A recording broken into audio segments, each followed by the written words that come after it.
जय श्री राधे कृष्णा दोस्तों।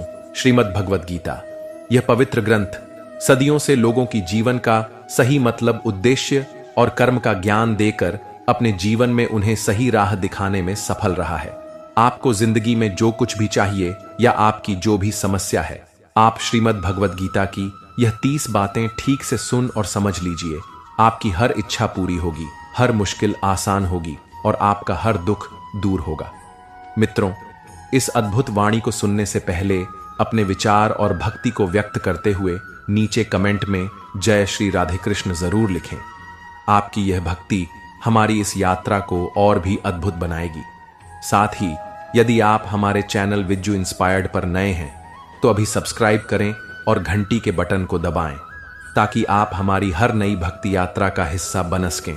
तो चलिए बिना देरी किए इस दिव्य यात्रा की ओर बढ़ते हैं। भगवान श्री कृष्ण द्वारा दिए गए 30 महत्वपूर्ण विचारों को आपके लिए लाए हैं ताकि यह आपके वर्तमान और भविष्य के सभी दुखों और कष्टों का निवारण करने में आपकी मदद कर सके। गीता का यह ज्ञान अमृत से भरा है जो इंसान के मरे हुए मन और जीवन में एक नई जान डाल देता है। मैं गारंटी के साथ यह बात कह सकता कि जो कोई भी इन 30 बातों को ध्यान से पूरा वीडियो के अंत तक सुनेगा, उसे अपनी हर समस्या का हल मिल जाएगा। उसे वह सब कुछ मिल जाएगा जो वह पाना चाहता है। इसलिए इस वीडियो में एक भी विचार को मिस मत कीजिए और इस वीडियो को पूरा अंत तक सुने। तो चलिए शुरू करते हैं। श्रीमद् भगवद गीता का सबसे पहला उपदेश है कि बहुत ज्यादा मीठे बोलने वालों से और ज्यादा तारीफ करने वालों से सावधान रहना चाहिए, क्योंकि लोग मीठा सिर्फ तभी बोलते हैं जब उनको आपसे अपना मतलब निकालना होता है। आपकी तारीफ भी सिर्फ तभी की जाती है जब उन्हें आपसे अपना काम निकालना होता है। याद रखना कि तारीफ आपको जिंदगी में कभी भी फ्री में नहीं मिलने वाली। अगर कोई आपकी तारीफ कर रहा है तो कुछ ना कुछ उसके लिए आपको चुकाना ही पड़ेगा। इसीलिए जो बहुत ज्यादा मीठा बोलते हैं या जो आपकी तारीफ करते हैं, उनसे जरा सावधान रहना चाहिए। श्रीमद् भगवद गीता का दूसरा उपदेश यह है कि आंखों से सच दिखने वाली बात पर भी एकदम से जल्दी भरोसा नहीं करना चाहिए। ऐसी बहुत कहानियां आपने सुनी होंगी कि कई बार आंखों से दिखने वाली बात भी सच नहीं होती है। इसीलिए भरोसा करने में अभी भी जल्दबाजी मत करें। गीता का तीसरा उपदेश यह है कि हल्की आशा से कर्म करने वाले मनुष्य का मन कभी शांत व संतुष्ट नहीं रहेगा, क्योंकि उसकी लालसा हर नए शिखर पर पहुंचती ही रहेगी। ऐसे में उसका मन कभी संतुष्टि का आनंद नहीं भोग पाएगा। जो व्यक्ति फल की अभिलाषा हेतु कर्म करता है, फिर जब उसे उम्मीदों के अनुसार फल प्राप्ति नहीं हो पाती है तो वह निराश और दुखी हो जाता है। भगवान श्री कृष्ण अर्जुन से कहते हैं, तुम स्वयं को मुझ में समर्पित कर दो, ईश्वर पर भरोसा रखो और निस्वार्थ, निश्चल, निष्पाप और निष्पक्ष होकर बिना फल की अभिलाषा के कर्म करते जाओ। तुम्हारा जीवन सुख और संतुष्टि से भर जाएगा। देखना, दुख कभी तुम्हें छू नहीं पाएगा और मोक्ष की प्राप्ति हो जाएगी। बार बार जन्म लेने वाली अनंत इच्छाएं मनुष्य को अपनी इंद्रियों का गुलाम बना देती हैं। जब हम दूसरों की चुगली करते हैं तो हमें उसके भाग्य में मिलने वाले दुखों और कष्टों को भी भोगना पड़ता है। किसी के प्रति बुरी भावना रखना, बुरा सोचना, ईर्ष्या करना, बुरा बोलना, अपने धर्म और कर्तव्य का पालन ना करने वाले कभी मोक्ष प्राप्त नहीं कर सकते। कर्म अच्छा हुआ तो फल अवश्य मिलेगा और कर्म बुरा हुआ तो दंड भी अवश्य मिलेगा। मैं भूत का, वर्तमान का और भविष्य में होने वाली प्रत्येक घटना के हर परिणाम को देख सकता हूं। इसलिए परिणाम की चिंता छोड़कर अपने कर्म को निरंतर करते रहो। कर्म अच्छा हो या बुरा, वे तब तक पीछा नहीं छोड़ते जब तक वह कर्म करने वाले को फल की प्राप्ति नहीं हो जाती, यानी जब तक कर्म करने वाला अपने कर्म के परिणामों को पूर्ण रूप से भोग ना ले। समय से पहले और भाग्य से अधिक कभी कुछ उसको नहीं मिल पाता। सामान्य मनुष्य सदैव सर्वश्रेष्ठ मनुष्य को देखकर उन्हीं के आदर्शों पर चलकर उन्हीं के जैसा बनने का प्रयास करते हैं। संसार तुम्हें वैसा ही देखेगा जिस मानसिक दृष्टि से तुम संसार को देखते हो। बुरी आदतें, बुरी चीजें और बाहरी सुंदरता के प्रति मनुष्य तब आकर्षित होता है जब वह अपनी इंद्रियों का गुलाम हो जाता है।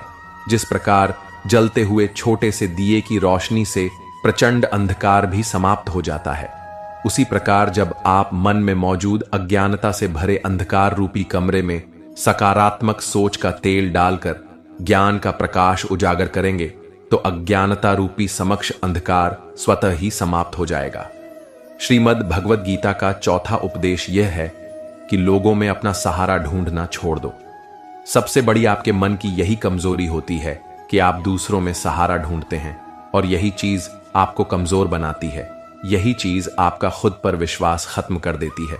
जो लोग सोचते हैं कि यह तो मेरा सहारा है, यह तो मुश्किल वक्त में मुझे काम आएगा, वही लोग मुश्किल वक्त में सबसे ज्यादा दुखी और अकेले पड़ जाते हैं। आप सिर्फ ईश्वर को अपना सहारा बनाओ। देखना, जब भी कोई मुश्किल आएगी ना, वह किसी ना किसी को आपकी मदद के लिए भेज ही देंगे। दुनिया को सहारा मत बनाओ। जो खुद अपने लिए सहारा ढूंढ रहे हैं, वह आपका सहारा कैसे बनेंगे? तो अपना सहारा दुनिया को नहीं, ईश्वर को बनाना चाहिए। गीता की 5वीं शिक्षा यह है कि क्रोध मनुष्य का सर्वनाश कर देता है। क्रोधी इंसान का कोई मित्र ही नहीं होता।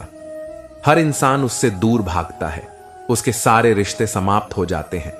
जो इंसान अपनी क्रोध को नहीं संभाल सकता, वह जिंदगी में कुछ भी संभाल नहीं सकता। श्रीमद् भगवद गीता का छठा उपदेश यह है कि ईश्वर पर भरोसा रखकर दिल से उन्हें याद करोगे तो वह अवश्य किसी ना किसी रूप में आकर आपकी मदद जरूर करेंगे। ईश्वर आपकी सुनता है या नहीं, यह आपकी श्रद्धा, विश्वास और आस्था पर निर्भर करता है। किसी का भला करके कभी एहसान ना जताए, अन्यथा वह कर्म शून्य के समान हो जाता है और मिलने वाला यश बेकार हो जाता है। यह सोचकर कभी अभिमान नहीं करना चाहिए कि हमने तो कितने लोगों या जीवों की मदद की है, क्योंकि करने वाला तो स्वयं ईश्वर होते हैं। आप तो मात्र एक जरिया है, कठपुतली है। क्रोध करना व्यर्थ है। यदि क्रोध में आकर आप प्रतिक्रिया दे रहे हैं तो इसका अर्थ है कि आपको ईश्वर के बनाए कानून यानी कि कर्म पर भरोसा ही नहीं है। मन में शंकाओं को कभी जन्म ना दे, क्योंकि यह शंकाएं मन में गलतियों के पहाड़ बना देती हैं, जिससे जीवन का सुख चयन छिन जाता है। यदि कोई आपके साथ बुरा करता है तो कर्म और समय उसका हिसाब खुद ही कर देंगे। उपकार के बजाय परोपकार करें और चिंता की बजाय चिंतन करें। मन को सदैव नियंत्रित करके चले, अन्यथा यह मन आपका सबसे बड़ा शत्रु बनकर आपसे बुरे कर्म करवा सकता है। ज्ञान सदैव बुद्धि से उत्तम व श्रेष्ठ होना चाहिए। इसलिए ज्ञान अर्जित करते रहे और बांटते रहे ताकि दूसरों का जीवन संभल सके। एक ही मनुष्य की हमेशा मदद ना करे जब तक कि वह स्वयं ही काबिल ना हो जाए। जो व्यक्ति फल की आशा हेतु कर्म करता है, वह कर्म से ही बंध कर रह जाता है। कोई भी इंसान जन्म से नहीं बल्कि अपने कर्मों से महान बनता है। दुनिया और लोग वैसे ही नजर आएंगे जैसा तुम देखना चाहोगे। मेरा तेरा छोटा बड़ा अपना पराया मन से मिटा दो, फिर सब तुम्हारा है और तुम सबके हो। फल की अभिलाषा छोड़कर निरंतर कर्म करने वाला मनुष्य ही अपने जीवन को सुखद और संतोषप्रद बना पाता है। कोई भी दुख तुम्हें तब तक विचलित नहीं कर सकता जब तक तुम इंद्रियों को अपने वश में रखते हो। शांति उसी को प्राप्त होती है जो मैं और मेरा तथा मैंने किया या मैंने बनाया जैसी लालसा से बाहर आ जाता है। किसी भी वस्तु, जगह, जीव एवं मनुष्य से अत्यधिक लगाव एक दिन दुख का सबसे बड़ा कारण बनता है। जीवन में वही मनुष्य संतुष्ट रह सकता है जो कम से कम में भी खुश है और अधिक पाने या होने की लालसा वो उम्मीद नहीं रखता। गीता का 7वां उपदेश यह है कि अपने मन को शांत रखना सीखो, क्योंकि अशांत मन जीवन में सिवाय दुख के और कुछ नहीं देता। एक शांत मन जीवन में प्रेम और आनंद ही देगा। दुख और सुख सिर्फ शांत और अशांत मन के परिणाम है। अशांत मन दुख को ही जन्म देता है और शांत मन परमानंद को। गीता का 8वां उपदेश यह है कि किसी से भी हद से ज्यादा लगाव कभी मत रखना। दुर्योधन के पिता धृतराष्ट्र का राजगद्दी से बहुत ज्यादा लगाव था। राजगद्दी के आगे उन्हें कुछ भी दिखाई नहीं देता था और गद्दी के लिए उनका वह हद से ज्यादा लगाव और मोह पूरे राष्ट्र को ले डूबा, अनगिनत लोगों की मौत का कारण बन गया। आप भी जब किसी के पीछे हद से ज्यादा पागल हो जाते हैं तो वह चीज आपको मिले या ना मिले, लेकिन आपकी जिंदगी जरूर खराब कर देती है। अध्यात्म ज्ञान ही जीवन को सुकून की तरफ ले जा सकता है। लोगों की बातों पर जितना ध्यान देंगे उतना ही आपका खुद पर से विश्वास कम होता जाएगा। इसलिए खुद पर विश्वास कर खुद के दम पर आगे बढ़ो और स्वयं ही अपना मार्ग तय करो। जीवन में किसी भी पल कुछ भी हो सकता है। जीवन सीमित है। समय व्यर्थ मत करो। बुरे अतीत को याद करके दुखी होने से अच्छा है कि उससे सीख लो और अपने वर्तमान को सुधार कर एक बेहतर भविष्य का निर्माण करो। किस बात को लेकर परेशान हो? कर्म करो और ईश्वर पर भरोसा रखो। क्या होगा क्या नहीं, यह ईश्वर पर छोड़ दो। जितना अधिक पुरुषार्थ करोगे, स्वर्ग का मार्ग उतना ही सरल होगा। स्वयं को ईश्वर के चरणों में सौंप दो। नित्य अच्छे कर्म करो और लोगों की भलाई करो, उन्हें सही राह दिखाओ। एक ज्ञानवान व्यक्ति कभी भी कामुक सुख में आनंद नहीं लेता, इसलिए ज्ञानी बनो। जो हो गया वह अच्छा, जो हो रहा है वह अच्छा हो रहा है, और जो होगा वह भी अच्छा ही होगा। वेद पुराण पढ़ने का कोई लाभ नहीं जब तक उसमें बताई बातों को अपने जीवन में अवतरित ना करें, उनका पालन ना करें। रावण बुद्धिमान अवश्य था, किंतु ज्ञानी नहीं। उसकी अज्ञानता ने उसे क्रोधी, कामुक और अहंकारी बना दी, जो उसकी मृत्यु का सबसे बड़ा कारण बना। मैं सभी प्राणियों को एक समान रूप से देखता हूं। मेरे लिए ना कोई कम प्रिय है और ना ही अधिक। वह ज्ञान व्यर्थ है जो सिर्फ तुम तक ही सीमित है। उस ज्ञान का कोई लाभ नहीं जिससे समाज एवं जगत का कल्याण ना किया जा सके। तुम क्यों व्यर्थ में चिंता करते हो? तुम क्यों भयभीत होते हो? कौन तुम्हें मार सकता है? आत्मा न कभी जन्म लेती है और ना ही इसे कोई मार सकता है। यही जीवन का अंतिम सत्य है। मनुष्य के कर्म ही मनुष्य को ईश्वर के नजदीक लाते हैं या ईश्वर से दूर कर देते हैं। इसलिए हमेशा अच्छे कर्म ही करें। जब जब इस धरती पर पाप, अहंकार और अधर्म चरम सीमा पर होगा, तब तब उसका विनाश कर धर्म की पुनः स्थापना हेतु मैं अवश्य अवतार लेता हूं। जो दान कर्तव्य समझकर बिना किसी सोच के किसी जरूरतमंद व्यक्ति को दिया जाए, वह दान सात्विक माना जाता है। जिसने मन को जीत लिया है, उसने पहले ही परमात्मा को प्राप्त कर लिया है, क्योंकि उसने शांति प्राप्त कर ली है। ऐसे मनुष्य के मन पर सुख दुख, सर्दी गर्मी और मान अपमान का कोई फर्क नहीं पड़ता। जो विद्वान होते हैं वह ना तो जीवन के लिए और ना ही मृत के लिए शोक करते हैं। गृहस्थी व समाज में रहकर परोपकार करना और अपने कर्तव्यों को पूरी निष्ठा से ईमानदारी के साथ निभाना, धर्म का पालन करना भी बड़े तप के समान होता है। गीता का 10वां विचार यह है कि इंसान ही आजकल इंसान का दुश्मन हो गया है। चाहे आप बिजनेस में देख लो, चाहे आप रिश्तों में देख लो, किसी भी फील्ड में आप देख लो, इंसान ही इंसान को नुकसान पहुंचा रहा है। इतनी प्रतिस्पर्धा बढ़ गई है, कितनी चोरियां बढ़ रही हैं, इतना क्राइम बढ़ गया है। शास्त्रों में जो कलयुग के लक्षण लिखे गए हैं कि एक दिन इंसान ही इंसान को खाएगा, वह समय तो आ गया है। इंसान ही तो इंसान को खा रहा है, एक दूसरे का बिजनेस खा रहा है, एक दूसरे की नौकरियां खा रहा है, एक दूसरे की जिंदगी की खुशियां खा रहा है। इंसान जो दुखी है उसे और दुखी करो, जो खुश है उसे परेशान करो। यही तो हो गया है। आजकल कहने को तो सब इंसान है, लेकिन इंसानियत कहीं दिखती ही नहीं। एक सेठ के घर से एक भिखारी निकल रहा था। उसने उस सेठ से कहा, मुझे एक गिलास पानी पिला दीजिए, बहुत प्यास लगी है। बहुत दूर से पैदल चलकर आया हूं, मेरे प्राण निकल रहे हैं। तो सेठ बोला, अभी आदमी नहीं है, आदमी आ जाए तो आपको पानी दे दिया जाएगा। थोड़ी देर बाद उस भिखारी ने सेठ से कहा, आप कृपया करके मुझे एक गिलास पानी पिला दीजिए, मैं चला जाऊंगा, मेरे प्राण निकल रहे हैं और आसपास में किसी का घर भी नहीं दिख रहा। तो उस सेठ ने कहा, मैंने कहा ना कि आदमी आने वाला है, वह आ जाए तो आपको पानी मिल जाएगा। फिर वह भिखारी उस सेठ से कहने लगा, तुम खुद ही आदमी क्यों नहीं बन जाते? थोड़ी देर के लिए तुम ही आदमी बन जाओ। आजकल यही हो गया है, यहां कोई आदमी बनने को तैयार ही नहीं है। बस लोग एक दूसरे को नोचने में लगे हैं, एक दूसरे का फायदा उठाने में लगे हैं। इसीलिए ही कलयुग को मतलबी युग कहा जाता है कि लोग सिर्फ और सिर्फ एक दूसरे से अपने मतलब से ही जुड़े हुए हैं। गीता का 11वां उपदेश यह है कि जिंदगी में कभी भी खुद को किसी का जरूरतमंद मत बनाओ, क्योंकि जब तक आप किसी की जरूरतमंद नहीं होते, तब तक आपको कोई दुख नहीं पहुंचा सकता, कोई आपका फायदा नहीं उठा सकता। जिस इंसान के आप जरूरतमंद हो जाओगे, वह आपका लाभ उठाना शुरू कर देता है। जिस दिन आपने अपने जीवन को किसी का जरूरतमंद बना दिया, उसी दिन से आपको उसकी गुलामी करनी पड़ती। औरों की तो छोड़ो, जो लोग अपने नौकरों काम वाली भाइयों के जरूरतमंद हो जाते हैं, तो उनका सब कुछ सहना शुरू कर देते हैं, क्योंकि उन्हें पता होता है कि आपका काम उनके बिना चल ही नहीं पाएगा और आप खुद से उतना काम कर नहीं पाएंगे और दूसरा कोई आपको मिल नहीं रहा, तो उनका आपको परेशान करना शुरू हो जाता है। लेकिन जब उन्हें यह समझ आता है कि आप अपना काम खुद कर सकते हैं, तो आपको दूसरे 1000 ऑप्शन मिल सकते हैं, तो वे चुपचाप अपना काम करेंगे। अब अगर आप कोई ऐसी नौकरी करते हैं जहां आपके बॉस के गलत होते हुए भी आप उसका टॉर्चर सहते रहते हैं, तो आपको पता होता है कि आप उसके जरूरतमंद हैं और वह इसका पूरा फायदा उठाता है।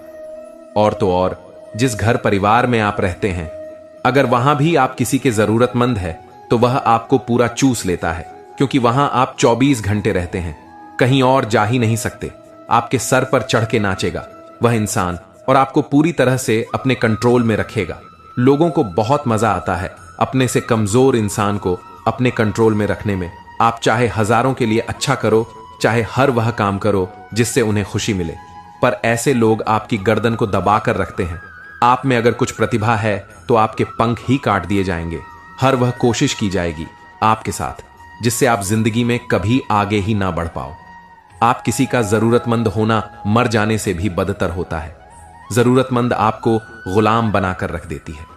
आपने कभी गौर किया कि आपकी जिंदगी वही लोग खराब करते हैं जिनके आप जरूरतमंद हो जाते हैं। आपका सारा दुख वहीं से आता है जिसके आप जरूरतमंद होते हैं। जरूरतमंद सिर्फ शरीर या काम की नहीं होती, सबसे बड़ी जरूरतमंद मन की होती है कि जिंदगी में कोई हमें चाहिए, हमें संभालने के लिए नहीं, तो हम खुश नहीं रह पाएंगे। अकेलापन लोगों से झेला नहीं जाता है। फिर कई बार आप ऐसे लोगों से जुड़ जाते हैं जो आपकी इस मन की जरूरतमंदी का पूरा फायदा उठाते हैं। आप उनसे रिश्ता इसीलिए जोड़ते हैं ताकि आपकी जिंदगी में थोड़ी खुशी आए, और वे लोग आपको खून के आंसू रुलाते हैं, आपकी पूरी जिंदगी नर्क बना देते हैं। याद रखना, एक बात, मां बाप के अलावा ऐसा दुनिया में आज तक कोई पैदा नहीं हुआ है जिससे आप जरूरतमंद हो और वह आपका फायदा ना उठाए। इसीलिए जिंदगी में कभी भी खुद को किसी का जरूरतमंद मत बनाना। गीता का 12वां उपदेश यह है कि असफलता के डर से दोबारा प्रयास ना करने वाला मनुष्य जीवन में बड़ी कामयाबी कभी प्राप्त नहीं कर सकता। क्रोध से भ्रम पैदा होता है, भ्रम से बुद्धि व्यग्र होती है। जब व्यग्र हो जाती है तब तर्क नष्ट हो जाता है, और जब तर्क नष्ट हो जाता है तब व्यक्ति का नाश हो जाता है। बड़ी कामयाबी एक ऐसे ताले में बंद होती है जो 5 चाबियां से खुलती है: सकारात्मक सोच, एकाग्रता, सच्ची लगन, दृढ़ संकल्प और निरंतर प्रयास। निष्पक्ष और निस्वार्थ भाव से कर्म किए बिना मोक्ष की उम्मीद करना बेकार है। जब भी मनुष्य स्वयं के इंद्रियों के अधीन हो जाता है तो वासना, आलस और लालच जैसी बुरी आदतें मन पर सवार हो जाती है। लक्ष्य प्राप्त करने के लिए हमें कर्म में पूर्ण रूप से समर्पण अति आवश्यक है। इसके लिए धन की लालसा मन से निकालकर अपने कर्म पर केंद्रित होना चाहिए। कर्म को लेकर श्री कृष्ण जी कहते हैं, हे अर्जुन, तुम कर्म करने के अधिकारी हो, न कि उससे मिलने वाले फल के। अतः बिना फल की आशा किए जब कर्म करोगे तभी तुम फल की प्राप्ति के पात्र कहलाओगे। क्रोध सोचने की ताकत को हर लेता है, जिस वजह से सही फैसला ले पाना कठिन हो जाता है। यदि आप कर्म फल प्राप्ति की लालसा व लालच हेतु कर रहे हैं तो कर्म कभी आपकी उम्मीदों के अनुसार प्राप्त नहीं होगा। बुरे कर्म से पीछा छुड़ाने का सबसे बेहतर तरीका है मन में अच्छे विचारों को आने दो और सकारात्मकता से सोचो। मनुष्य का मन परिवर्तनशील है। हमारे सोचने का तरीका और आदतें वैसे ही बनेगी जिस तरह से लोग और माहौल में हम अधिक समय बिता रहे होंगे। मनुष्य जीवन में वही करता है जो वह देखता है, सुनता है, समझता है। जो व्यक्ति किसी अच्छे कर्म को करते हुए उसे ही अपना सौभाग्य और पुरस्कार मानता है, तो ऐसे व्यक्ति को कर्मफल उम्मीदों से कहीं अधिक मिल जाता है। बड़े लक्ष्यों के निर्माण और सपनों को सच करने के लिए सबसे पहले आपको कल्पनाशील बनना होगा। गीता का 13वां उपदेश यह है कि जिस रिश्ते में मर्यादाएं टूट जाती हैं वहां सिर्फ सर्वनाश ही होता है। कोई आपसे बड़ा है या छोटा है, अगर वह रिश्तों में अपनी मर्यादाओं को तोड़ देगा तो वह रिश्ता कभी नहीं टिक सकता।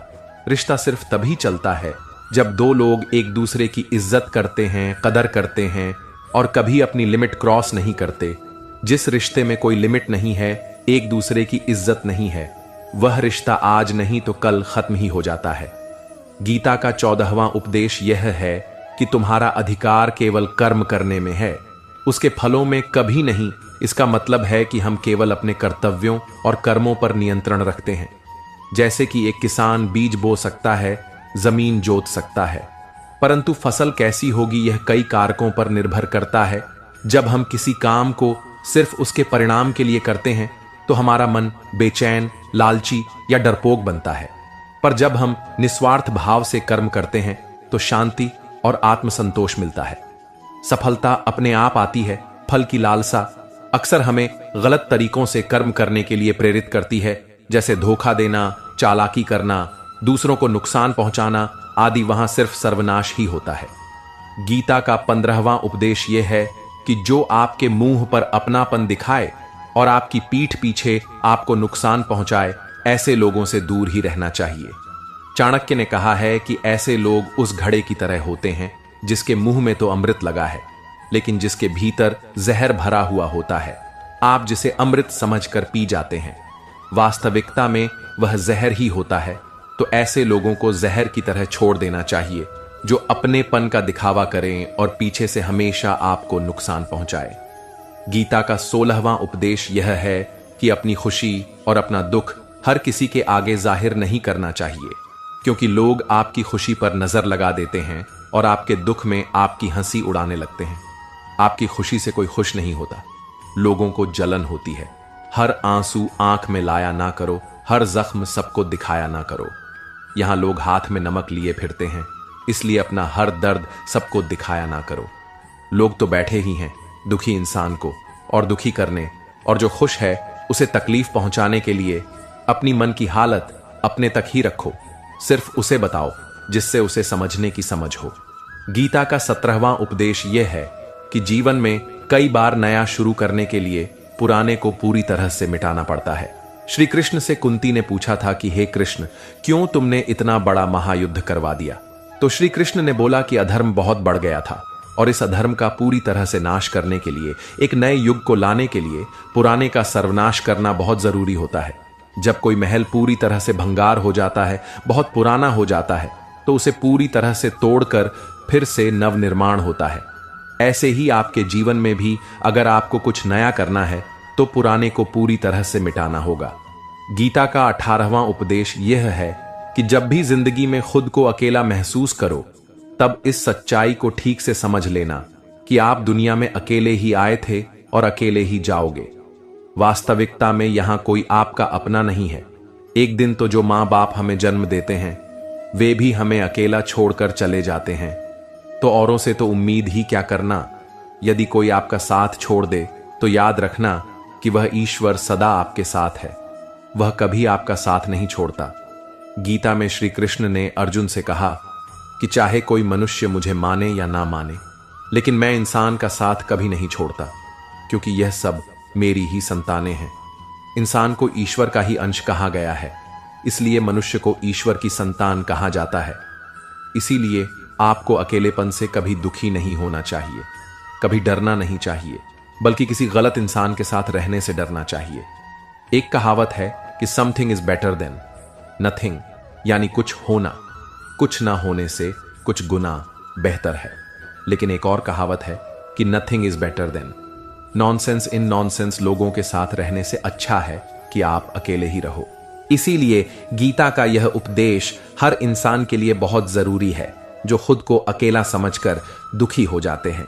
इसीलिए अकेलेपन से डरना और दुखी होना छोड़ दो, क्योंकि यहां कोई किसी का नहीं होता। गीता का 19वां उपदेश यह है कि जीवन में कई बार नया शुरू करने के लिए पुराने को पूरी तरह से मिटाना पड़ता है। श्री कृष्ण से कुंती ने पूछा था कि यह हे कृष्ण, क्यों तुमने इतना बड़ा महायुद्ध करवा दिया? तो श्री कृष्ण ने बोला कि अधर्म बहुत बढ़ गया था और इस अधर्म का पूरी तरह से नाश करने के लिए, एक नए युग को लाने के लिए पुराने का सर्वनाश करना बहुत जरूरी होता है। जब कोई महल पूरी तरह से भंगार हो जाता है, बहुत पुराना हो जाता है, तो उसे पूरी तरह से तोड़कर फिर से नव निर्माण होता है। ऐसे ही आपके जीवन में भी अगर आपको कुछ नया करना है तो पुराने को पूरी तरह से मिटाना होगा। गीता का 20वां उपदेश यह है कि कभी भी अपने धन, अपने पद और बल का अभिमान नहीं करना चाहिए। दुर्योधन को बहुत अभिमान था कि मेरे पास भीष्म पितामह, द्रोणाचार्य और कर्ण जैसे योद्धा बैठे हैं, तो यह पांडवों को यूं ही मसल कर रख दूंगा। उसे अपने धन का अभिमान था, अपने पद और शक्ति का अभिमान था। लेकिन वही अभिमान एक दिन उसके सर्वनाश का कारण बना। जो लोग अपने पैसे के अहंकार में या शक्ति के अहंकार में दूसरों को नीचा दिखाते हैं, दूसरों को चोट पहुंचाते हैं, एक दिन उनकी वही गलती उनका सर्वनाश कर देती है। इसलिए जीवन में आप चाहे कितने भी सफल हो जाएं, कितने भी बड़े इंसान हो जाएं, लेकिन उसका अभिमान दूसरों को कभी मत दिखाना। गीता का 21वां उपदेश यह है। श्री कृष्ण अर्जुन से कहते हैं कि हे अर्जुन, मृत्यु जीवन का अटल सत्य है, जिसे कुछ समय के लिए टाला तो जा सकता है, किंतु झूठा साबित नहीं किया जा सकता। और यह शरीर तो किराए के घर की भांति है, जहां हम कुछ समय के मेहमान हैं। शरीर नश्वर है, किंतु आत्मा अमर है। जो होना है उसे कोई टाल नहीं सकता, और जो होना ही नहीं है उसके बारे में शोक व चिंता करके स्वयं की परेशानियां बढ़ाने के ही समान है। जो भी जन्म लेता है उसकी मृत्यु निश्चित है, और मरने वाले का जन्म निश्चित है। इसलिए जो अटल है उसके विषय में तुमको शोक नहीं करना चाहिए। सच्चाई से कभी दूर नहीं भागा जा सकता है, इसलिए सत्य को स्वीकार कर लेने में ही हमारी समझदारी है। झूठ को जानबूझकर सत्य मानकर जीना ही बहुत बड़ी गलतफहमी कहलाती है। स्वयं की व्यक्तिगत सोच गलतफहमियां को भी जन्म दे सकती है, इसलिए स्वयं की व्यक्तिगत सोच को दूसरों पर कभी नहीं थोपना चाहिए। वासना, क्रोध और लालच, यह नरक के 3 द्वार होते हैं। बिना मोक्ष के जन्म मरण के चक्र से छुटकारा नहीं पाया जा सकता। जिस प्रकार अग्नि सोने को परखता है, उसी प्रकार संकट पुरुषों को परखता है। मनुष्य का सबसे बड़ा और सबसे पहला शत्रु या मित्र उसका मन ही होता है। हद से अधिक इच्छाएं जीवन का सुकून छीन लेती हैं। बिना किसी पुरुषार्थ के आप अच्छे फल और सकारात्मक परिणाम की कामना नहीं कर सकते। यदि आप धर्म के मार्ग पर चलते हैं तो परिणाम की चिंता किए बिना अपने धर्म का निडरता से पालन करें। गीता का 22वां उपदेश यह है कि जहां आपके लिए प्रेम और इज्जत नहीं है, वहां कभी मत जाओ। महाभारत का युद्ध शुरू होने से पहले श्री कृष्ण हस्तिनापुर गए थे। पांडवों की तरफ से शांति प्रस्ताव लेकर तब शकुनी ने दुर्योधन से कहा, यह कृष्ण बड़ा मायावी है। अगर यह हमारे पक्ष में आ जाए तो समझ लो पांडव हार ही गए, तो इसकी सेवा कर करके इसको अपने घर आने का निमंत्रण भेजो, इसे खुश करो। जब श्री कृष्ण हस्तिनापुर पहुंचे तो दुर्योधन ने उन्हें अपने घर आने के लिए कहा और श्री कृष्ण से कहा, आप मेरे घर में रहिए, मेरा अतिथि स्वीकार कीजिए, मेरे घर में भोजन कीजिए। तो श्री कृष्ण ने दुर्योधन से कहा, दुर्योधन, इंसान को किसी के घर तभी भोजन करने जाना चाहिए या तो उसे बहुत प्रेम हो, या तो हमारे जीवन में कोई बहुत बड़ी आपत्ति आ गई हो। ना तो मेरी जिंदगी में कोई आपत्ति आई है और ना ही तुम्हारा मुझसे कोई प्रेम है, तो तुम्हारे घर तो मैं कभी नहीं आऊंगा। तुम मुझे अपने घर बुला रहे हो सिर्फ और सिर्फ अपना मतलब पूरा करने के लिए, और मतलब ही लोगों के घर कभी नहीं जाना चाहिए। इसीलिए इससे हमको यह शिक्षा मिलती है कि जिसके दिल में आपके लिए प्रेम नहीं है, इज्जत नहीं है, वहां आपको कभी नहीं रहना चाहिए। आपको सिर्फ उसी जगह रहना चाहिए जहां आपकी कदर हो, आपको इज्जत मिले और जहां आपको प्रेम मिले। गीता का 23वां उपदेश यह है कि मूर्ख और दुष्ट लोगों को कभी ज्ञान नहीं देना चाहिए। इससे उनके अहंकार को चोट लगती है और वह आपके लिए मन में बैर भाव लेकर बैठ जाते हैं और वक्त आने पर आपको ही नुकसान पहुंचाते हैं। मनुष्य जीवन बहुत दुर्लभ है, इसे व्यर्थ ना जाने दो। जीवन में ऐसे कर्म करो जो आने वाली मानव जाति के लिए प्रेरणा स्रोत बन सके। श्री कृष्ण अर्जुन से कहते हैं कि हे अर्जुन, जो जीवन के मूल्य को जानता हो, वह मनुष्य अपने जीवन का मूल्य निर्धारित कर जीवन को एक बड़ा लक्ष्य प्रदान कर पाता है। स्वयं के लिए सर्वश्रेष्ठ बनो। आपका मूल्य समझकर दुनिया एक दिन आपका सम्मान करेगी। जीवन ना तो भविष्य में है ना अतीत में, जीवन तो इसी क्षण में है। इसलिए वर्तमान को खुश होकर जियो। श्री कृष्ण अर्जुन से कहते हैं कि हे अर्जुन, तुम्हारे तथा मेरे अनेक जन्म हो चुके हैं, मुझे तो वह सब जन्म याद है, लेकिन तुम्हें नहीं। खुद को जीवन के योग्य बनाना ही सफलता और सुख का एकमात्र मार्ग है। ईश्वर आपके जीवन को सुधारने संवारने हेतु अनेक कर्म करने के मौके देता है, किंतु मनुष्य अपनी इंद्रियों के अधीन रहकर उन मौकों का सही लाभ नहीं उठा पाता है। अच्छे कर्म करने के मौके कभी ना छोड़ो, कर्म करो। फल की लालसा छोड़कर कर्म करने वाला मनुष्य ही अपने जीवन को सफल बना पाता है। बुरे कर्मों के बाद जिंदगी भर कितने भी अच्छे कर्म कर लो, किंतु बुरे कर्मों का फल अवश्य ही मिलकर रहेगा। श्री कृष्ण अर्जुन से कहते हैं, हे अर्जुन, एक सच्चा योगी अपने कर्म फल की इच्छा किए बिना कर्म को धर्म समझकर पूरी निष्ठा से करता है। जो मनुष्य ना तो कर्म फल की इच्छा करता है और ना ही कर्म फलों से घृणा करता है, वह सन्यासी जाना जाता है। जीवन में किसी भी मुकाम को प्राप्त किया जा सकता है जब मनुष्य अपने मन पर नियंत्रण और खुद पर विश्वास रखकर आगे बढ़े। निर्बलता अवश्य ईश्वर देता है, किंतु मर्यादा मनुष्य का मन ही निर्मित करता है। गीता 24वां उपदेश यह है कि आप चाहे कितने भी अच्छे हों, लेकिन अगर बुरे लोगों के साथ रहोगे तो आपका भी वही हाल होगा जो बुरे लोगों का होता है। भीष्म पितामह एक ब्रह्मचारी थे, धर्मात्मा थे, लेकिन वह अधर्म के पक्ष में खड़े हो गए। द्रोणाचार्य भी एक ब्राह्मण थे, लेकिन वह अधर्म के पक्ष में खड़े हो गए, तो अंत में उनका वही हाल हुआ जो एक अधर्मी इंसान का होता है। उनको मृत्यु के समय भयानक पीड़ा का सामना करना पड़ा। इसीलिए गलत संगति में कभी नहीं रहना चाहिए, क्योंकि कई बार आपको उनके संग में रहने की वजह से उनके ही कर्मों की सजा मिलने लगती है। फिर आपको समझ नहीं आता कि मैंने तो कुछ किया भी नहीं, मैं तो खाली उनके साथ रहता हूं, मुझे दुख क्यों मिला। बुरे लोगों का संगति आपकी जिंदगी में कभी खुशी नहीं लाएगा, इसलिए हमेशा अच्छे संगति में रहना चाहिए। गीता का 25वां उपदेश यह है कि जो दूसरों के साथ छल करता है उसका अंत बहुत बुरा होता है। दुर्योधन का मामा शकुनी और दुर्योधन ने पांडवों के साथ जीवन भर छल किया, पथ पथ पर उन्हें धोखा दिया, कभी ईमानदारी से उनके साथ नहीं चला, और उसका परिणाम दुर्योधन को यह मिला, उसके पूरे परिवार को मिला कि उनके दल का हर एक बड़ा योद्धा छल के द्वारा ही मारा गया, क्योंकि दुर्योधन ने जैसा कर्म किया था उसको वैसा ही फल मिला। सारा जीवन उसने छल किया, तो अंत में उसकी खुद की मृत्यु भी एक छल से ही हुई थी।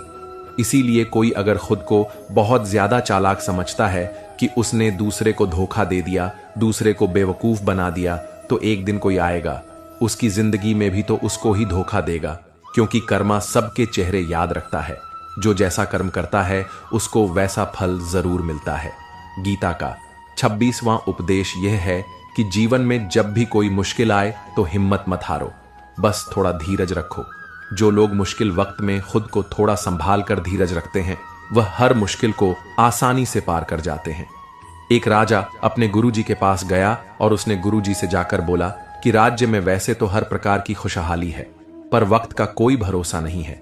अगर कभी जिंदगी में कोई मुश्किल वक्त आए, कोई बुरा वक्त आए, तो उस वक्त के लिए मुझे कोई मंत्र दीजिए, कोई शिक्षा दीजिए, कोई उपदेश दीजिए कि उस बुरे वक्त से कैसे बाहर निकलना है। तो गुरुजी ने उसे एक ताबीज बांध कर दे दिया और राजा से कहा, इस ताबीज में मैंने एक मंत्र लिख कर रखा है। जब तुम्हारी जिंदगी में बहुत बुरा वक्त आए और तुम्हें लगे कि इससे बुरा तो अब कुछ हो ही नहीं सकता, उस समय पर यह ताबीज खोल के तुम इस मंत्र को पढ़ लेना। तुम्हारे अंदर बहुत शक्ति आ जाएगी। और एक दिन ऐसा हुआ भी कि उस राजा के राज्य पर किसी दूसरे राजा ने आक्रमण कर दिया। इस राजा की ऐसी स्थिति हुई कि उसे अपना राज्य छोड़कर, पूरे शहर को छोड़कर अपने कुछ लोगों के साथ भागना पड़ा। उस समय पर राजा बहुत दुखी था और विचार करने लगा कि गुरुजी ने मुझे ताबीज दिया था कि जब जिंदगी में बहुत बुरा वक्त आए तब उसे खोलकर पढ़ना, और अंदर जो मंत्र लिखा हुआ है वह मेरे अंदर शक्ति भर देगा। राजा ने विचार किया कि इससे बुरा वक्त और क्या हो सकता है। उसने गुरुजी का दिया हुआ ताबीज खोला और उसके अंदर लिखा हुआ था कि यह वक्त भी गुजर ही जाएगा। इस वचन को पढ़कर राजा के मन में एक शक्ति आई, विश्वास जगा कि यह जो बुरा वक्त है यह अभी टिकने वाला नहीं है, यह अभी निकल ही जाएगा। इसलिए मुझे हिम्मत नहीं हारनी है, वापस से अपनी सेना खड़ी करनी है। और उस राजा ने वापस अपने सैनिकों को जमा करके अपनी सेना को खड़ा किया और उस राजा पर हमला करके अपना राज्य वापस प्राप्त किया। तो जिंदगी में स्थिति चाहे कितनी भी बुरी क्यों ना हो, वह हमेशा के लिए नहीं रहने वाली, वह भी एक दिन गुजर जाएगी। वक्त चाहे कैसा भी हो, एक दिन जरूर बदल जाएगा। हमारी जिंदगी में न जाने कितनी बार दुख आए, कितनी बार मुश्किल वक्त आया, लेकिन हम हर बार निकल जाते हैं। ऐसे ही आपकी जिंदगी में जब कोई मुश्किल वक्त आए, बुरा वक्त आए, तो मन में यह विश्वास रखना कि यह वक्त भी एक दिन गुजर ही जाएगा। इसलिए अपनी हिम्मत मत हारो, अगर आपके अंदर धीरज है तो आप बुरे से बुरे वक्त को भी जरूर पार कर जाओगे। गीता का 27वां उपदेश यह है कि आज के युग में बहुत ज्यादा अच्छे मत बनो, नहीं तो यह दुनिया आपको लूट कर कंगाल कर देगी। पांडवों की कहानी यह शिक्षा देती है कि ज्यादा अच्छा बनना आपको कई बार बहुत दुख दे सकता है। जो पांडव हमेशा धर्म पर चलते थे, कभी कोई गलत काम नहीं किया, लेकिन उनका सारा राजपाट चला गया। उनकी पत्नी को भरी सभा में वस्त्र हरण करने की कोशिश की गई। भिक्षा लेकर के उन्हें अपनी जिंदगी गुजारनी पड़ी। कारण क्या था? वह कुछ ज्यादा ही अच्छे बन रहे थे। यह तो तब की बात है, और आज की दुनिया तो और बदल चुकी है। लोग अच्छे इंसान को इज्जत कम देते हैं, बल्कि उसका इस्तेमाल ज्यादा किया जाता है। अगर आप भी लोगों के साथ अच्छा चलते हैं तो आप इस चीज को खुद अनुभव कर पाएंगे। आप जितना लोगों के साथ अच्छा चलते हैं, लोग आपके साथ उतना गलत व्यवहार करते हैं। लोग आपका उतना ज्यादा इस्तेमाल करते हैं। आप दूसरों की खुशी के लिए कुछ भी करते जाते हैं और लोग सिर्फ आपका फायदा लेने में लगे रहते हैं। इसीलिए आज के जमाने में खुश रहना है तो बहुत ज्यादा अच्छे मत बनो। इसका मतलब यह नहीं कि आप बुरे इंसान बन जाओ। आप अपनी नजर में अच्छे बनते रहो। दुनिया की नजर में अच्छे बनने की कोशिश कभी मत करना। गीता का 28वां उपदेश यह है कि आप अपने गुजरे हुए वक्त को भूल जाओ, क्योंकि अगर आप गुजरे हुए वक्त के दुख में जीते रहोगे, उसके पश्चाताप में जीते रहोगे, तो आज भी आप कभी खुश नहीं रह पाओगे। समझदार लोग जो समय चला गया है उसका दुख कभी नहीं करते। आपका बीता हुआ कल कैसा भी क्यों ना हो, पर उसका प्रभाव आपके आज पर नहीं पड़ना चाहिए। जो भी आपके साथ हुआ उससे सबक लो, शिक्षा लो कि अब यह जिंदगी में आगे नहीं होने देंगे, और जीवन में आप आगे बढ़ जाओ। कई बार लोग रोते रहते हैं कि उस इंसान ने मेरे साथ इतना गलत किया, इसीलिए आज जिंदगी में मैं इतना दुखी हूं। लोग कोसते रहते हैं दूसरों को कि उसकी वजह से मेरी जिंदगी में दुख है, उसकी वजह से मेरी जिंदगी खराब हो गई है। लेकिन जब तक आप उसे कोसते रहेंगे, आप जिंदगी में कभी खुश नहीं रह पाएंगे, कभी आगे नहीं बढ़ पाएंगे। जो हुआ, जो लोगों ने आपके साथ किया, उसे आप बदल नहीं सकते, लेकिन आपका आज आप जरूर बदल सकते हो। कल के दुख से छूटना चाहते हो तो कल में नहीं, आज में जीना शुरू करो। आपको ऐसा एक भी इंसान नहीं मिलेगा जो अपने कल में जीता हो और प्रसन्न रहता हो। सिर्फ वही इंसान खुश रहेगा जो अपने आज में जीता है। कल में जीने वाला इंसान किसी न किसी पीड़ा से जुड़ा होता है, किसी न किसी दुख, किसी न किसी पश्चाताप से जुड़ा होता है। कल में जीना आपकी जिंदगी की सारी खुशियां छीन लेगा, तो जितना हो सके अपने पास्ट को भूल जाइए और अपने प्रेजेंट में जीना शुरू कीजिए। गीता का 29वां उपदेश यह है कि हमारे रिश्तेदार ही हमसे सबसे ज्यादा जलते हैं। हमारी सफलता से सबसे ज्यादा दिक्कत हमारे रिश्तेदारों को ही होती है। बाहर वालों को कोई फर्क नहीं पड़ता कि आपकी जिंदगी में क्या हो रहा है, और जो आपके रिश्तेदार होते हैं उनकी पूरी नजर रहती है आपकी जिंदगी पर बाहर से। तो वह यही कहेंगे कि आगे बढ़ो, सफल हो जाओ, खुश रहो जिंदगी में। और जब उन्हें आप अपनी सफलता के बारे में बताएंगे, अपनी किसी कामयाबी की खबर उनको सुनाएंगे, तो उसे सुनकर उन्हें बिल्कुल भी खुशी नहीं होती। कई बार सारी दुनिया आपको पसंद करती है, आपके काम की तारीफ करती है, लेकिन आपकी कदर आपके घर में ही नहीं होती। महाभारत का युद्ध बाहर के लोगों में नहीं हुआ था, यह भाइयों के आपस की लड़ाई थी। पांडवों के हर सुख से दुर्योधन जलता था। जब भी पांडव किसी काम में सफल होते थे, उसे बिल्कुल भी बर्दाश्त नहीं होता था। दुर्योधन हर कोशिश करता था पांडवों को नीचा गिराने का, जितना हो सके उन्हें दुखी करने का। और वही भाइयों की आपसी जलन महाभारत के युद्ध की वजह से हुई, जिसमें न जाने कितने अनगिनत लोग मारे गए। बाहर वाले को क्या फर्क पड़ता है कि आप कैसी जिंदगी जीते हैं, लेकिन यह जो रिश्तेदार होते हैं, यह जो करीबी लोग होते हैं, मजाल जो इन्हें आपकी खुशी बर्दाश्त हो जाए, सबसे खतरनाक होते हैं ये लोग, क्योंकि यह बाहर से बहुत मीठा चलते हैं, आपको अच्छे अच्छे शब्द कहते हैं, लेकिन आपके पीठ पीछे ये आपसे जरा भी खुश नहीं होते। तो इसीलिए किसी को भी अपना समझने से पहले आप यह जरूर चेक कर लें कि वह सच में आपका अपना है या सिर्फ अपनेपन का दिखावा हो रहा है। गीता का 30वां उपदेश यह है कि जो इंसान आपको बार बार चोट पहुंचाए, उसे कभी माफ नहीं करना चाहिए। युधिष्ठिर ने दुर्योधन को बार बार माफ किया, और उसका परिणाम यह हुआ कि उन्हें अपनी जिंदगी में बहुत बड़े दुखों का सामना करना पड़ा। वह इंसान अगर एक बार गलती करे तो माफ करना फिर भी ठीक है, लेकिन कोई अगर बार बार गलती करे तो उसे माफ करना आपको बहुत ज्यादा नुकसान पहुंचाएगा, क्योंकि वह गलती नहीं हो रही है, वह उसकी आदत है, वह ऐसा ही है, वह हमेशा आपके साथ ऐसा करेगा। तो बहुत ज्यादा दयालु मत बनो। किसी को माफ करने में और बेवकूफ बनने में बहुत बड़ा अंतर होता है। किसी को अगर एक बार आप माफ भी कर रहे हो तो उस इंसान से आप जरूर सावधान रहना कहते हैं। आजमाए हुए को फिर आजमाना मिट्टी मुंह में डालने के बराबर होता है। जिससे धोखा खाया है, जिससे आपको तकलीफ मिली है, उस पर भरोसा गलती से भी मत करना। तो माफ उतना ही करो, जीतने में आप बेवकूफ ना लगो। गीता का 30वां उपदेश यह है कि जब कोई आपके साथ धोखा या छल करे तो उसको कोसना या दुखी होना छोड़ दो, बल्कि उससे शिक्षा लो कि लोग असलियत में वैसे नहीं होते जैसा आप उन्हें समझ लेते हैं। यहां पर लोग अपने मुंह पर मुखौटा लगाकर घूमते हैं।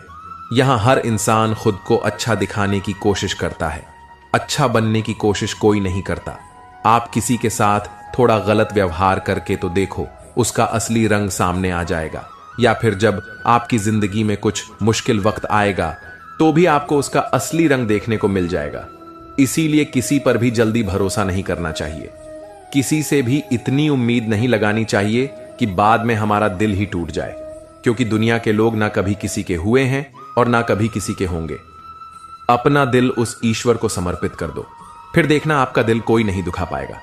श्री कृष्ण ने अर्जुन से गीता के 12वें अध्याय भक्ति योग में कहा है कि हे अर्जुन, अपना मन, अपनी बुद्धि, अपना दिल सिर्फ उसमें लगा दे, फिर देखना तेरा दिल कोई नहीं दुखा पाएगा, कोई तेरा दिल नहीं तोड़ पाएगा। याद रखना, इस दुनिया में आप जिससे भी सबसे ज्यादा दिल लगाओगे, सबसे ज्यादा दुख भी आपको वही इंसान देगा, क्योंकि इस दुनिया में दिल की कोई कदर नहीं है, भावनाओं की कोई कदर नहीं। कदर होती है बस मतलब की फायदे की, कि आपसे किसी का क्या फायदा हो सकता है। जब तक आपसे लोगों का मतलब है तब तक सब लोग आपसे अच्छा चलते हैं। जैसे ही उनका मतलब खत्म हो जाता है वैसे ही उनका बात करने का तरीका भी बदल जाता है। इसीलिए जब आप किसी से नया नया मिलते हैं तो उस पर यकीन मत करिए, वह सिर्फ एक खोटा है, आपको दिखाने के लिए, आपको फंसाने के लिए। अब यह आप पर निर्भर करता है कि आप उसमें फंसते हैं या अपनी समझ से काम लेते हैं। भगवान श्री कृष्ण कहते हैं कि डर धारण करने से भविष्य के दुख का निवारण नहीं होता है। डर से चिंताएं तो बढ़ती है, जो मन का सुख चयन सभी छीन लेती है। किसका डर है तुम्हें? कौन तुम्हें मार सकता है? तुम शरीर नहीं हो। शरीर तो तुम्हारा मात्र एक साधन है अपने कर्मों को सिद्ध करने का। तुम एक आत्मा हो जो कि अमर है। तुम युगों से अनेकों शरीर धारण करते आए हो। अब मानव शरीर तुम्हें प्राप्त हुआ। अपने कर्म को सिद्ध करके जीवन का मात्र उद्देश्य परोपकार करना है, जरूरतमंद की निस्वार्थ मदद करना है। जो व्यक्ति निरंतर और अविचल भाव से भगवान के रूप में मेरा स्मरण करता है वह मुझको अवश्य ही पा लेता है। कोई व्यक्ति मेरे अस्तित्व को नकारे, उससे मुझे कोई फर्क नहीं पड़ता है। बस वह मनुष्य दिल का साफ और कर्म का नेक, ईमानदार और भला मनुष्य होना चाहिए। मैं श्रद्धा भाव का भूखा हूं। अगर कोई प्रेम और भक्ति के साथ मुझे पत्र, फूल, फल या जल प्रदान करता है तो मैं उसे स्वीकार करता हूं, अन्यथा 5 भोग भी मेरे लिए तुच्छ है। निस्वार्थ भाव से किसी की मदद करना, सेवा समझकर दान पुण्य करना, निष्पक्ष होकर निर्णय करना, कर्म करना, यह तमाम कर्म मेरी भक्ति करने के समान ही है। ऐसे मनुष्य मुझे अति प्रिय होते हैं। प्रेम उसी से करो जो आपके प्रेम के लायक हो। जिसे आपके प्रेम की कदर नहीं, उससे जितना दूर रहो उतना अच्छा होता है। आजकल लोग कहते हैं कि सबसे ज्यादा पीड़ा प्रेम देता है। लोगों ने प्रेम जैसी पवित्र चीज को गंदा कर दिया है, जहर बना दिया है। सबसे ज्यादा लोग एक दूसरे को प्रेम और भरोसे के नाम पर ही लूटते हैं। अगर आपका किसी से प्रेम नहीं है तो वह आपकी भावनाओं को चोट पहुंचा ही नहीं सकता। संबंध चाहे जो भी हो, हद से ज्यादा किसी से प्रेम करोगे और अगर वह उसके लायक नहीं तो सिवाय दुख के और कुछ नहीं मिलेगा। वास्तविकता में प्रेम पीड़ा नहीं देता, बल्कि ऐसे इंसान से प्रेम करना पीड़ा देता है जिसे आपके प्रेम की कद्र नहीं है। तो प्रेम सिर्फ उसी इंसान से करो जिसे आपके प्रेम की कद्र है। जहां आपको यह एहसास हो जाए कि आपके प्रेम की, आपकी भावनाओं की कद्र तक नहीं है, वहां से आप कृपया करके खुद को दूर ही रखें। दोस्तों, अगर आपने भगवान श्री कृष्ण द्वारा दिए गए इन विचारों से कुछ भी ज्ञान की बात सीखी हो तो कमेंट में जय श्री राधे कृष्ण अवश्य लिख दीजिए और वीडियो को एक लाइक दिल से अवश्य करें और हमारे चैनल विज्जू इंस्पायर्ड को सब्सक्राइब जरूर कर लीजिए और इस वीडियो को अपने प्रिय लोगों के साथ अवश्य शेयर कीजिए ताकि उनको भी भगवद गीता का ज्ञान मिल सके। भगवान श्री कृष्ण की कृपा हम सभी पर बनी रहे। मिलते हैं अगली वीडियो में, तब तक अपना ख्याल रखिएगा। धन्यवाद। जय श्री राधे कृष्ण।